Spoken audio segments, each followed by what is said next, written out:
Mountaineer fans, I got a good one for you today. One of the best defensive backs to ever play at WVU. And I'm blessed and honored to say I've played with this young man. And what a great teammate, what a great player, what a great person on and off the field. I have none other as my special guest today from Miami, Preston Waters. So listen, I can't say enough about you, and the fans already let them understand who you are and how important you are to me. But more importantly, brother, Preston Waters, dude, listen, I'm humbled because I know you are real. How would I say this? You don't buy into all of that hype stuff. So, but I got to say this. One of the best DBs to play at our university. And it was an honor and a pleasure for me to even play with you. But I got to start off with asking you the question. Coming from Florida, what brought you to Morgantown, West Virginia? Man, wow. Um, First of all, I want to say thank you for having me on. I really appreciate you bringing me on your platform and speaking with me. So um, kudos to you and thank you for the opportunity. To that question, what brought me to West Virginia? Um, you know, it was my grandmother's really, it was her dream and her thoughts that I should not stay in Miami. Mm, So, um, and I really wanted to go to the University of Florida. okay. But when I was coming out, University of Florida was on probation, and they Right. only had, I think, 10 scholarships. And I took an official visit there and everything, and I was like, "This is it." But the caveat was I had never taken the SAT test, Oh, and so they couldn't hold a scholarship for me because they only had 10. So that went out the window. I took an official visit to the University of Miami, but it was just a visit. My grandmother had already said I couldn't go. So, right, and I wanted to go to school with someone to help me transition into college. So right. one of my high school teammates, we were trying to go somewhere as a package deal, but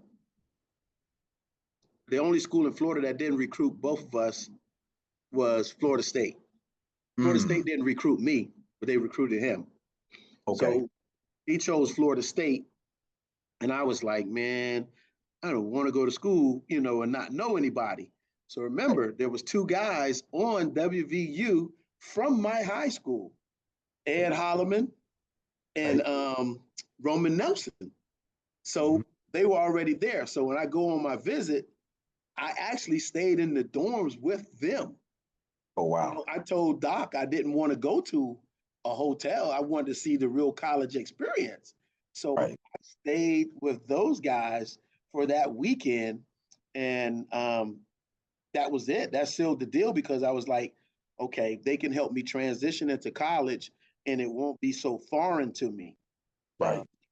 that was me going from one extreme, all that heat in Florida, to Right. all that cold in West Virginia. And Right. then, dude, I didn't even have a coat. I had a sweatsuit in that jacket. That was it. Wow. Yeah. Yeah. Oh yeah. Yes. So Man. um yeah. And you know what's so funny about that? Just like it is now, Florida is such a hotbed for recruiting. So when you guys come from Florida and pick schools like West Virginia, man, listen, the truth of the matter is Doc Holliday was one of the best recruiters in the country. Absolutely. I respect Doc for that ability and to come into a hotbed like Florida and get you gems out of there to come to WVU, man. I remember when I first transferred in, and I want to say you and a few others, like the first time I had a chance to sit, like first off and see your skill set and understand, like me and AB was like, yo, yeah, that dude right there. Like, yeah. He can go. Because coming from Jersey, North Jersey is a hotbed for recruiting, and you look at things a little bit differently when you see people from other states, especially Florida. So Yeah. you know, like, nah, okay, no, he's real. Nah, he ain't so. No, he's real. So we would sit back and we was looking like, yo, and you know, AB crazy. So that P Waters, that boy can play. Right. So I'm like, yeah, the level of respect because as a DB, you were able to do it all. So I wanted to talk to you about, I want to transition into the skill set. What is the mindset of a defensive back from how you played the position to what you see today? Oh man, playing that defensive back position, short-term memory. Short-term memory is the key to being successful at that position. Short-term memory and paying attention to the cues that you learn in film session. You Mm-hmm. gotta study your opponent, and so that you can pick up on little things about little routes and and where they're going with it, and knowing down and distance. But the key to it all is having that short-term memory and being ready to go that next play. Mm. That if you got that, you can really excel in this game. A lot of DBs, struggle in this game because they're still stuck on 10 plays ago. Right. And so you're still there where they've moved on to something else, but yet they find out they recognize that you're struggling. So they continue to come at you, and you haven't gotten out of that struggle because you're still talking about the play 10 plays ago. So that's the key to that, man. Like really being able to line back up and refocus. And that's what recruiters really want to see. They don't want Right. to see a whole bunch of good highlights. They want to see what happens after you have a bad play. Mm. What is your reaction? Because that's going to speak volumes to them. Very true. Very true. Your character, man, speaks volumes on and off the field, always has.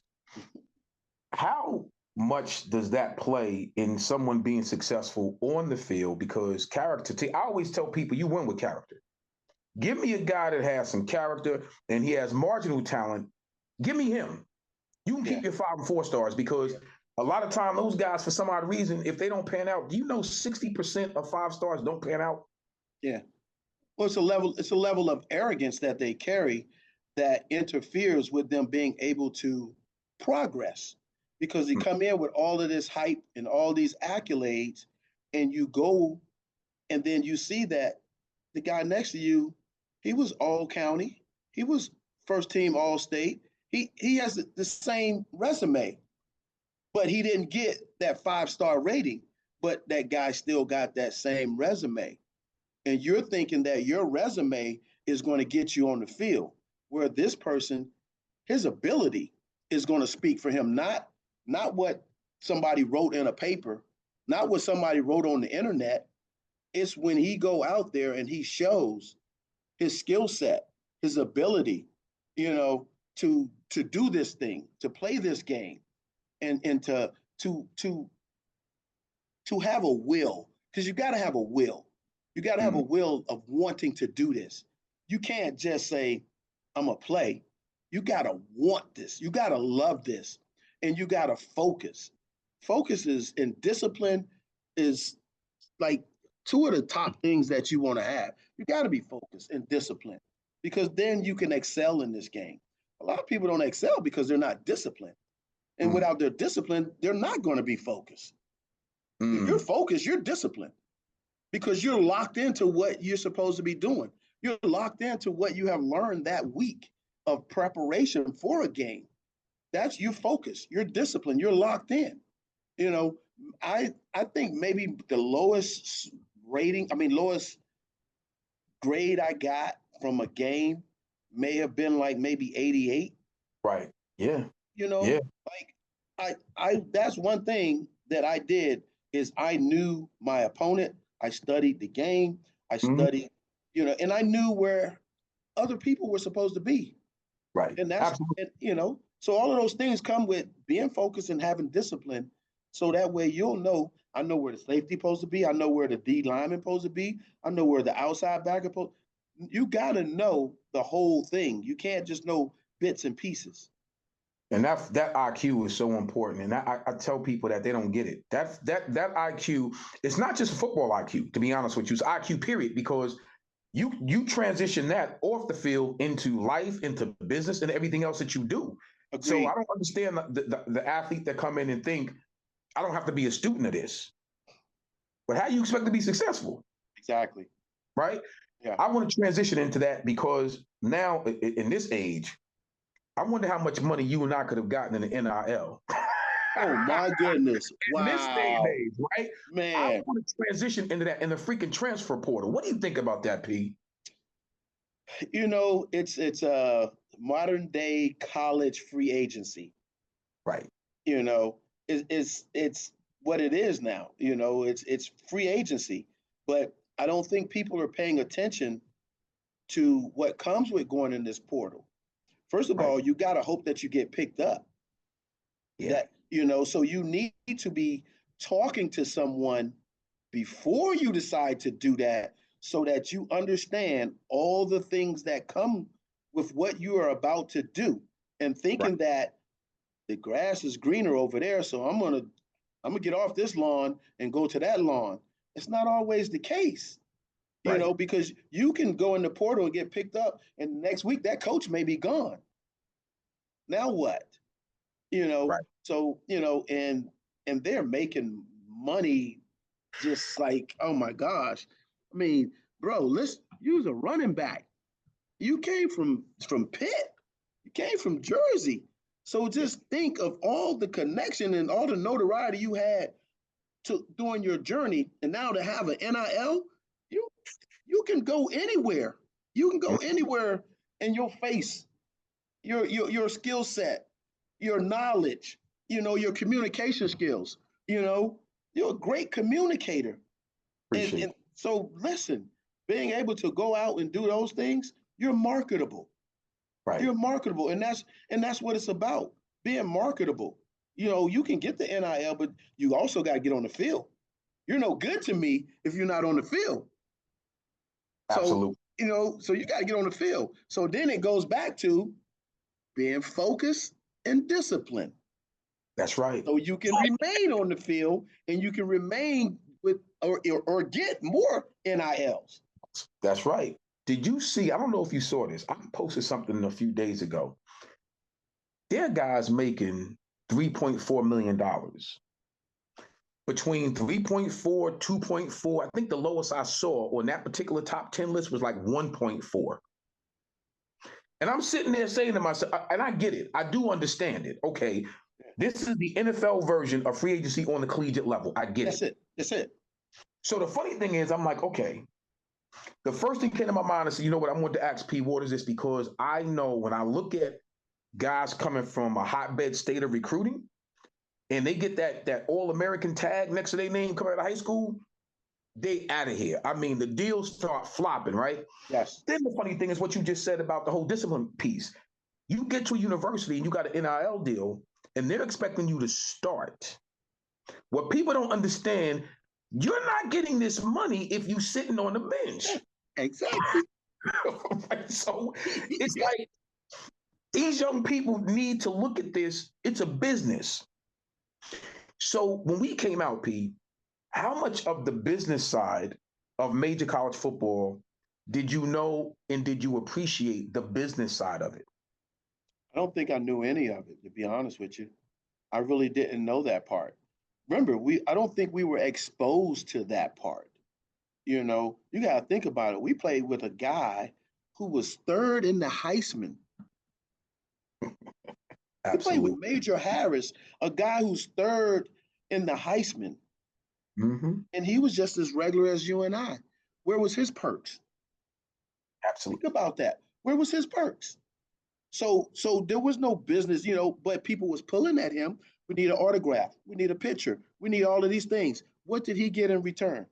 Right. see you at practice. That's what I'll see you at practice. Right. So, so what was the benefit? We didn't have any benefits. We didn't get exposed to that because heck, if coach bought you a soda and the NCAA found out about it, you might be on probation for a soda. Absolutely. So And we did it the right way. That's yeah, what I love about that flying WV. We did it the right way. yeah. I didn't find out about the business side of it until I took my fourth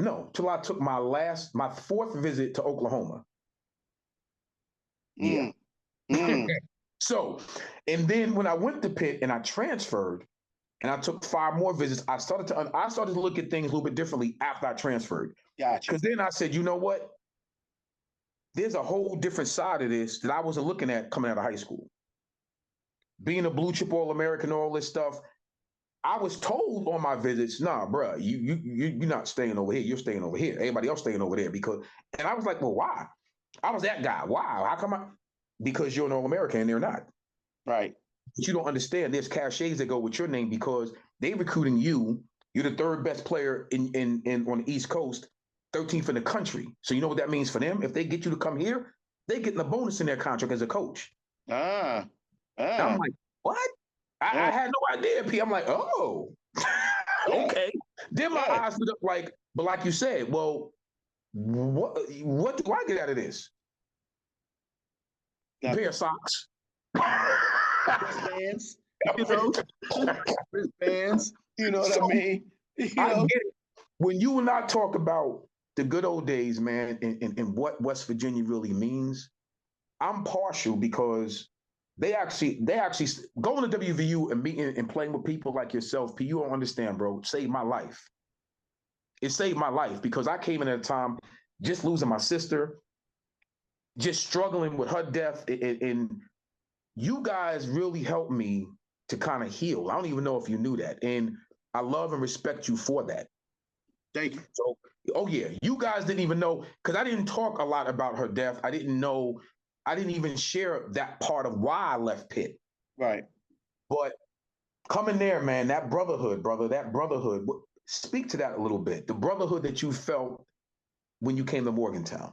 Oh man, that's like no other. Because you got to think, you know, coming all the way from Florida, it was at least 20 to 21 guys that was from Florida on this Yeah, team. you know. And so there was a level of comfort knowing that there's somebody there that you can relate to, one, being able to have that, and then having the support. That's a support system away from home that right. I think a lot of college kids don't get when they go off to college is that support system at that university or college. They don't have that. And I think that's when they start to get the homesick piece or they start to feel depressed and they want to return home because there is no support system. As you speak of the brotherhood, it didn't matter where we were all from, but we all came to a common place where we Right. were able to mesh together. And think about it. When the weekends came and we didn't have football, dude, I've been to Akron, Ohio. I went with Stacy Smith and went home. I used to go to West Mifflin all the time with Jim Gray. I've been up in the Hill District with Rico Tyler and from Right. Alderdice. You know what I mean? Just you Right. think of all the places. I even went down to Virginia. Had never been to Virginia. Went home with Aaron Evans one time. Met his Right. father, who was an NBA referee, Hugh Evans. You know what I mean? Like the exposure and the support, as you alluded to, is just that brotherhood. Like none of these places I went to where I felt like I was an outcast or felt uncomfortable. You were just like one in the family. One of my closest friends was Tim Newsom. I remember Yeah. Tim when I was up there in the summertime. Tim would drive from Mount Hope, West Virginia, all the way back to Morgantown, pick me up, and drive me back down there for the weekend. And his mom would be like, "What do you want to eat?" She's making stuff that I like. Like, it's just that connection. It's a Right. lifelong friendships, lifelong brothers. It's not blood, but it's still brothers. You Oh, no know, doubt. and glad to call you my brother. Glad to call you friend. You know what I mean? Like and that's thousands of miles away from Miami, Florida, running to a guy from New Jersey and West Virginia. You know what I'm saying? Right. Look at the paths, Right. but we were all brought together for a reason. And look at the success. Look at,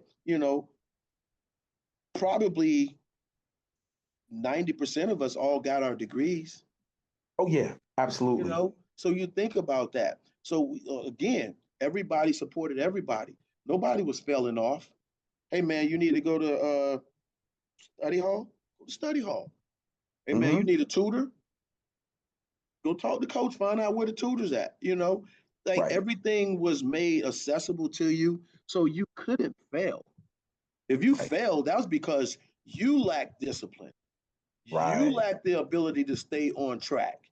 It wasn't nothing that they did because they supported and helped us. That's That's one thing I'll say about West Virginia. We were supported. We that's were true. supported, man. You know, um, I some things I can't say, I mean, oh no NCAA stuff coming up, but but we were supported, man. You know, Right. um, and so That's the beauty of it, and I respect those years. They are really shaped. They really helped to shape mold what my mom did at home, and that's the one thing I give Coach Neal. And as I get older, I thank him because you're young. We know it all, so we think. yeah, So yeah. I remember bumping into him and we were talking, and man, I apologized to him so many times, and he was just like, "Don't worry about it." Yo, hey, listen, You I, know? I had this. I don't know if you remember our last year, and we played Syracuse. In Hmm. Syracuse, they had Rob Moore, Absolutely. Yeah. receiver, Yeah. and me and Rob was battling. We was battling. We was going back and forth, and it's right before halftime. And Nealon is like, in his little squeaky voice, back up, Right. you know. And I'm on the field again, unstudied film. I'm like, I'm about to jump this out. I know he's going to run a quick out. I'm going to jump it. I'm going to sit on it. Right. So I sit on the route. Rob Moore runs past me. That's down right before Right. halftime. Coach Nealon, I told you to get back. So he's going off. I said, Coach, I got you. I said, we're going to win this. I said, I got you. Hmm. Fourth quarter, we're up 24-17. Yep. They go trips one side, one-on-one, me and Rob. They throw the ball. Now, mind you, Rob's what, 6'2", 6'3"? I'm Yeah. 5'8", Right. 5'9" on a good day. couple of extra pair of socks in the shoes. So they throw the ball up. I out jump him. Right. Come down with the interception. Yes. Game over. Sealed the deal. Who's Right. the first person on the sideline waiting on me? Nealon. That's my guy. That's what he says. That's my guy. But so again, but it's about being supported. He did his job as a coach, getting on me for not, staying Right. true to what they was telling me. But Right. he also recognized that that wasn't going to affect the rest of the game. He trusted that you ain't got to take me out. I Oh got no. you, coach. I already told you, I got you. So you kept me in and you trusted me. I delivered. And that's what it's all about, preparation. And you know what, Preparation. P? As you always did, bro. Yeah. That's why you can say whatever you want. I'ma say it. That's why you was one of the best DBs to ever wear that uniform because every time you delivered on and off the field. I got about a minute left, or maybe 2 minutes left, but I want to ask you this question. Speaking to, let's say, a parent or a young person today, what would be some of the advice you would give them in terms of selecting a university or a college? First thing I want all our young people to understand is it starts in high school. It starts when you're a freshman in high school. Because when you mess up your grades as a freshman, you'll continue to go through high school trying to play catch up. Take care of your academics first. Even when you go to college, your responsibility is to take care of your academics so that you remain eligible to get on the field. Okay. So the academics piece is the number one part. and go somewhere where you are accepted and you're not going to have to say, oh, I want to be an engineer major. And they'll be like, oh, well, practices are going to be long and hard. I think you might want to try, maybe try this. No, you want to go somewhere where you get to pursue the education that you want to pursue and have that support. So when you choose a college or a university, make sure that they are supporting you in whatever it is that you aspire to do, whether it's in the classroom or whether it's on the field or anything out in the social world. You want to be an advocate for something. Another thing that happened to us at West Virginia is we used to go to the Ronald McDonald House. Think about that. Coach used to take us to that. I remember participating in a telethon and went to the university hospital and we did that. So, just being a part of the community and being accepted by the community, but more importantly, being accepted by the university to pursue the education or the degree that you want. So make sure that that university or college supports you and have your best interests at hand. Because as long as you stay healthy, they're going to benefit off of you. They're going to win off of you, and I ain't just talking about wins and losses. Right. They're going to win off of you as long Right. as you stay healthy because you're not costing them anything. And it goes back to what you asked earlier about character. As long as you got good character, we ain't losing. You know why we ain't losing? Because nobody has to read about you being arrested. Nobody has to read about you having a drunk driving charge. Nobody has to read about you, stealing out the dorms. You don't have to do those things because, again, good character people, and you're going to be supported. So that's what you want, is to be supported wherever you decide to go to get further your education, but also have the opportunity if you want to play this game professionally. And if people look around, West Virginia is a great spot. There's a lot of Mountaineers in the NFL. And Right. no matter how, you don't find the NFL. NFL finds you. Say it all the time. You know what I'm saying? So just remember that. But again, it goes back to what you said. Having that high character, being focused, being disciplined, and being true to yourself, you're winning. You're absolutely winning. P, I appreciate you, brother. I appreciate you. Oh man, man, I appreciate you, my guy. You know So that. you already know, man. I'm gonna get back at you for sure. Thank you so much. I'm humbled and I'm blessed to have you on here, man. No, man, I appreciate you. Thank you for the opportunity, man. You Thank you. already know. So All I'll right. be in touch with you. All right, bro. A Mountaineer brother, Preston Waters. All day. All right. Let's Take go, care. Mountaineers. Let's go, Mountaineers. I told you, Mountaineer fans, Preston is one of the realest people I've ever met in my life, man. As you can see, he's energetic, he's an intelligent brother, and we had such a great bond, and we still do to this day, all these years later. And that's really what being a Mountaineer is all about. It's the brotherhood, the camaraderie. All these years later, we still call each other best friend, brother, whatever the case may be. I told you would enjoy Preston Waters. I got a good one for you next week. It's a big surprise. I'm not going to let the cat out the bag, but trust me, you're going to want to tune in next week because I got a big one on that's coming up on Relatively Sports with Eugene Napoleon. Until then, you take care. Let's go, Mountaineers.